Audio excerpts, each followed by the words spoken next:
আসসালামু আলাইকুম রহমতুল্লাহি ওবরাকাতুহ। প্রিয় শ্রোতা বন্ধুগণ, আজকে আমরা জেনে নেব কুরবানি কখন কার উপর ওয়াজিব। ইনশাআল্লাহ আমরা এই বিষয়ে অনেকগুলো মাসআলার সমাধান অর্থাৎ 44টি মাসআলার সমাধান আমরা জেনে নেব। 1 নম্বর, স্বাধীন মুকিম, স্থায়ী অধিবাসী, আকেল বালেগ এবং কুরবানির দিন যে মুসলমানের নিকট সদকায়ে ফিতর ওয়াজিব হয়, এরূপ পরিমাণ মাল মজুদ থাকে, তার উপর কুরবানি ওয়াজিব। 2, যদি কোনো ব্যক্তি কুরবানির সময়ে শরঈ মুসাফির অর্থাৎ স্বীয় বাড়ি থেকে 48 মাইল অথবা 78 কিলোমিটার দূরত্বের সফরে থাকে, তাহলে ওই ব্যক্তির উপর কুরবানি ওয়াজিব নয়। 3, আর সদকায়ে ফিতরের নিসাব বা পরিমাণ প্রকৃত প্রয়োজনের অতিরিক্ত হওয়া শর্ত। 4, কুরবানি ওয়াজিব হবার জন্য উক্ত নিসাব পরিমাণ মাল 1 বছর পূর্ণ থাকা শর্ত নয়। আবার উহা জাকাতের মতো মালে নামি যা বৃদ্ধি পায় বা ব্যবসার মাল হওয়াও প্রয়োজন নয়। 5 নম্বর, এজন্য বলা হয় যে কুরবানির নিসাব জাকাতের নিসাবের থেকে পৃথক, বরং কুরবানির নিসাব সদকায়ে ফিতরের সাথে সম্পর্ক রাখে। 6, আসল অভাব ও প্রয়োজন তাকেই বলা হয় যা জীবন, ইজ্জত, সম্মান রক্ষার জন্য অপরিহার্য। এ পরিমাণ সম্পদ যার অভাবে জানমাল চলে যাবার ভয় থাকে, নিজের ও পরিবার পরিজনের বাসস্থান, খাওয়া ও পড়ার ব্যবস্থা থাকা এবং ব্যবসা বাণিজ্য ও হাল চাষ ইত্যাদির সামানপত্র ইহার অন্তর্ভুক্ত। 7, বড় বড় ডেক, উন্নত মানের বিছানা, গদি, সামিয়ানা, ফ্রিজ, দামি mobile set, radio, television, dish ইত্যাদি জরুরি আসবাবপত্রের মধ্যে গণ্য নয়। এজন্যে এগুলোর মূল্য যদি নিসাব পর্যন্ত পৌঁছে, তাহলে কুরবানি ওয়াজিব হয়ে যাবে। 8 নম্বর, আবাদি জমির মূল্য তদ্রূপ ফ্ল্যাট বাড়ির মূল্য নিসাবের মধ্যে শামিল নয়, কিন্তু তার ফসল ও আয় ভাড়া যদি প্রয়োজনের অতিরিক্ত থাকে এবং তার মূল্য নিসাব পরিমাণ হয়, তাহলে কুরবানি ওয়াজিব। 9 নম্বর, নিসাবের মালিক হবার জন্য স্বর্ণরৌপ্যের ওজন যদি 52.5 তোলা রৌপ্যের মূল্যের সমান হয়, তাহলে তার উপর কুরবানি ওয়াজিব। 10 নম্বর, সাংসারিক প্রয়োজনের অতিরিক্ত আসবাব এবং বসতঘর ব্যতীত অতিরিক্ত বিক্রির জন্য কৃত ঘর অথবা তার আয় নিসাবের অন্তর্গত।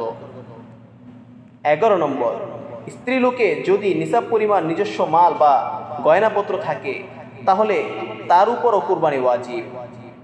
12 নম্বর, পাগল সন্তানের নিসাব পরিমাণ মাল থাকলে তার পক্ষ থেকে তার মাল কিংবা তার অভিভাবককে মাল হতে কুরবানি করা ওয়াজিব নয়।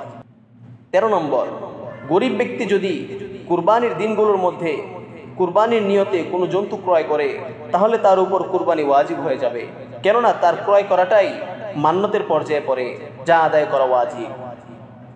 14 নম্বর, কুরবানি শুধু নিজের পক্ষ থেকে ওয়াজিব হয়, স্ত্রী ও বড় সন্তান সন্ততির পক্ষ থেকে ওয়াজিব হয় না। 15 নম্বর, বিবির পক্ষ থেকে স্বামীর কুরবানি করা এবং স্বামীর পক্ষ থেকে স্ত্রীর কুরবানি করা ওয়াজিব নয়।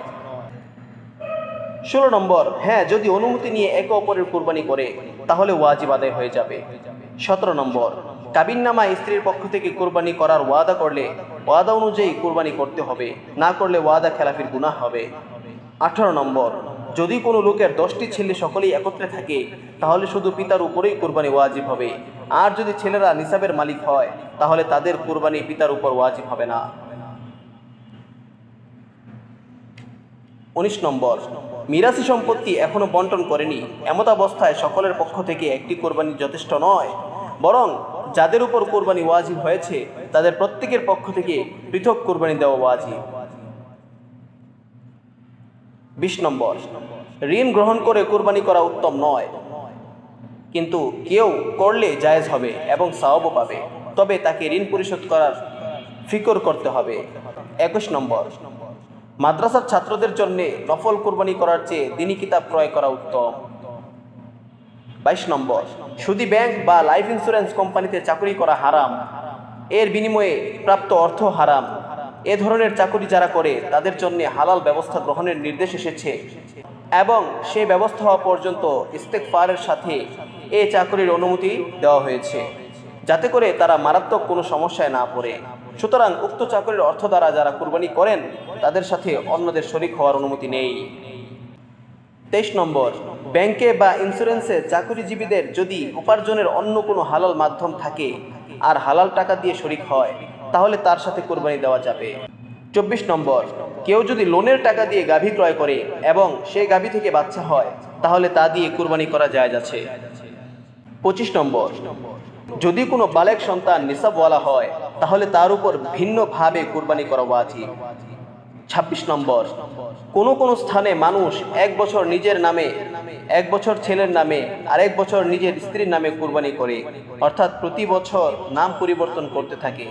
এটা জায়েজ নয়, বরং যার উপর কুরবানি ওয়াজিব হয় প্রতি বছর শুধু তারই কুরবানি করা কর্তব্য, অন্যের নামে করলে নিজের কুরবানি আদায় হবে না। 27 নম্বর, এভাবে সকলেই যদি নিসাবের মালিক হয় তাহলে সকলের উপরই ভিন্ন ভিন্নভাবে কুরবানি ওয়াজিব। 28 নম্বর, যদি নিজের নামে কুরবানি না করে অন্যের নামে করে তাহলে তার নিজের জিম্মায় ওয়াজিব বাকি থাকবে, অনুমতি ছাড়া করলে অন্যের কুরবানিও আদায় হবে না।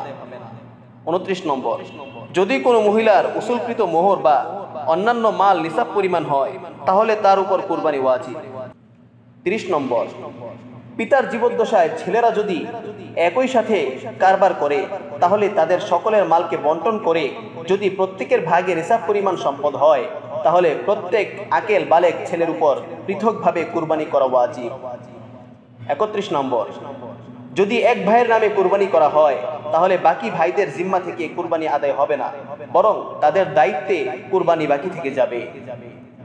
32 নম্বর, কোন লোক যদি কুরবানির জন্য জন্তু ক্রয় করে কুরবানির দিন আসার পূর্বেই সফরে চলে যায় তাহলে সফরের মধ্যে তার উপর কুরবানি ওয়াজিব নয়। 33 নম্বর, কুরবানি করা ওয়াজিব, ফরজ নয়, এজন্য কুরবানি পরিত্যাগকারী ও অস্বীকারীকে ফাসিক বলা হয়, কাফের নয়। 34 নম্বর, মুসাফির, হাজি ও অন্যান্যদের উপর কুরবানি ওয়াজিব নয়। মক্কা মদিনায় সমবেত বিদেশি হাজিগণ মুসাফির বিধায় তাদের কুরবানি ওয়াজিব নয়।